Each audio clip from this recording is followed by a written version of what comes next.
Hello and welcome back. This is Lake Tahoe Television News. Today we're speaking with Paul Spencer of the Truckee Fire Protection District. Paul, good to have you with us today. Good to be with you. Paul, this week is going to be a busy week for visitors and second homeowners coming on up to the Truckee and Tahoe areas. Presumably, all of them will want fires in their fireplaces. Let's talk fire safety for this holiday season. Well, it is definitely something that we need to look at as far as folks coming and wanting to start using their wood stoves or their fireplaces. One of the first things they want to think about doing is taking care to make sure that they have their chimneys clean prior to starting their fires. Can fires get started from Christmas lights, either inside lights on the tree or exterior lighting?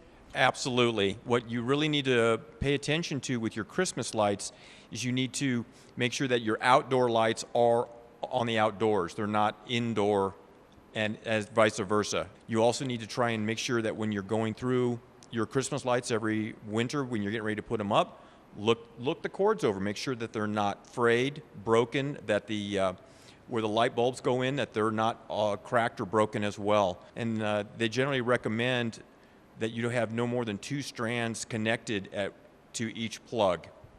There was an incident not too long ago where 2 people died up in Tahoe Donner because of carbon monoxide intrusion into their home.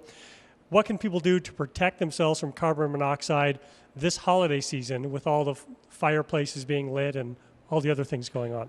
It's generally recommended that you have a CO detector in your house, and what they recommend is that they are in each floor of your house. So if you have a 2-story house, 1 on each level. They do not need to be in the bedrooms, but they need to be in the hallways or in those areas, because if you have any kind of gas-fired appliance or a wood stove, gas cooking stove, you name it, you're going to have CO byproducts that can be in your house if the exhausts are plugged by snow. We also have problems with birds nesting in direct vent fireplaces a lot of times, and they'll actually plug them up and either cause fires or they can block the gases from coming out and they'll come inside your house. So the CO detector will protect you from that because it will alarm before the levels are too high.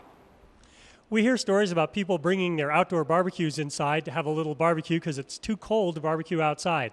What's the fire department's take on that? Don't do it. It's pretty plain and simple, and it goes right back to what we previously talked about, which is the CO. You bring in a charcoal barbecue or a gas barbecue inside your house, you're bringing the CO into your residence. We have had fires in the past, structure fires, from people bringing a barbecue in the house thinking that it was going to be okay. Is the Truckee Fire Department, as well as other fire departments around the Lake Tahoe Basin, preparing for an influx of people, and if so, how do they deal with that? I'm confident that all of the fire agencies around Lake Tahoe, Truckee, North Star, Squaw Valley will all be ramping up our staffing, because we're going to have that influx of people that we always get. We get the second homeowners, and we get all the folks that are going to take their Christmas vacations up here in this beautiful area that we live. So we will be staffed up for the problems that seem to arise from that. Paul Spencer from the Truckee Fire Protection District. Paul, thanks for being with us today. Thank you. This is Robert G. Scott reporting from the downtown Truckee Fire Department.